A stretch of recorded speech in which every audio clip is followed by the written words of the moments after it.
Here we are, looking at the race to the bottom among politicians. We're back to VenSim, the simulation tool we use. The dueling loops are as real as gravity and just as invisible. What you're about to see should make the dueling loops as visible as anything else you can see with your own eyes. The loop we must understand is the race to the bottom among politicians. This is the dominant loop in politics today. Just ask yourself how much corruption exists in government. Lots of it.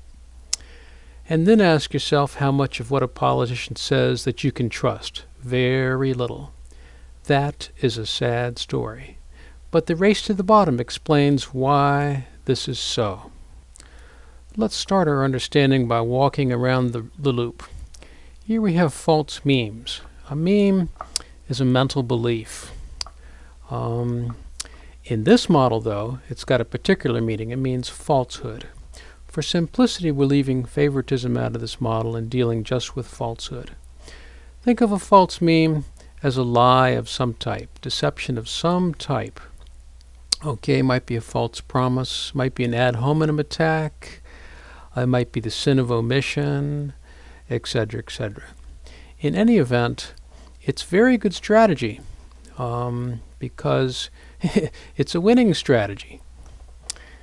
If you can transmit enough false memes, well, guess what happens? They infect some non-infected neutralists. And these are going to become degenerates. So in the model, we call this the degenerates' infectivity rate. After an incubation time of a few years, they mature and they move from the pool of neutralists to the pool of supporters due to degeneration. And once they're there, of course, they can take their influence and go ahead and start affecting the loop even more. And the loop starts to grow. That is, degenerates' influence increases. This means they can transmit more false memes through the media, through personal contacts, etc., etc., which means they can infect more people, which means after a delay, more of them are going to move from the pool of nutrients to the pool of degenerates, etc., etc. That's the basic race to the bottom among politicians. Now let's go ahead and run this model and look at it. The red graph, this line starting right here, is the degenerates. They're starting out with 1. Notice 1 initial degenerate supporters.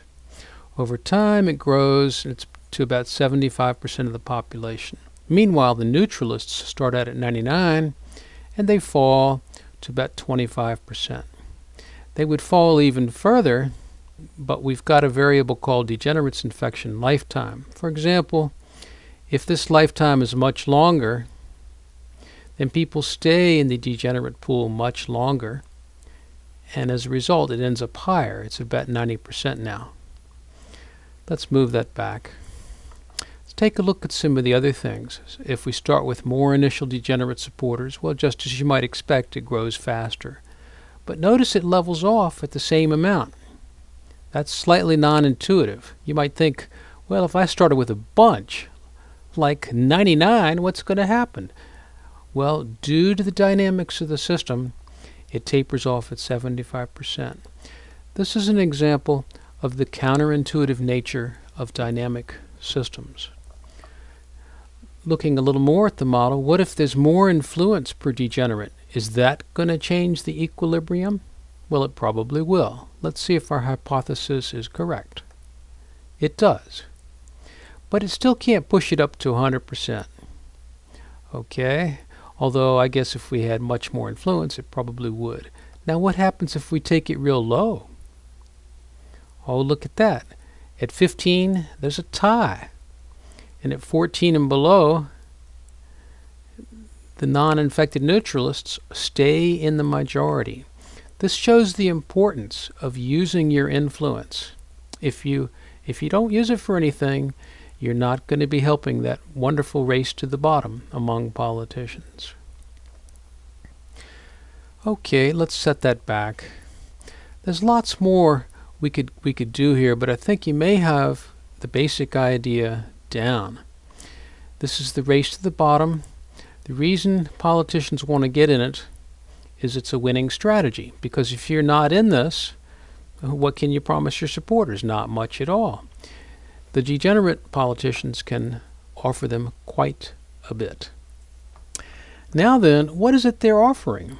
What are the main types of deception employed by corrupt politicians? Well, let's move on to the next video to find out.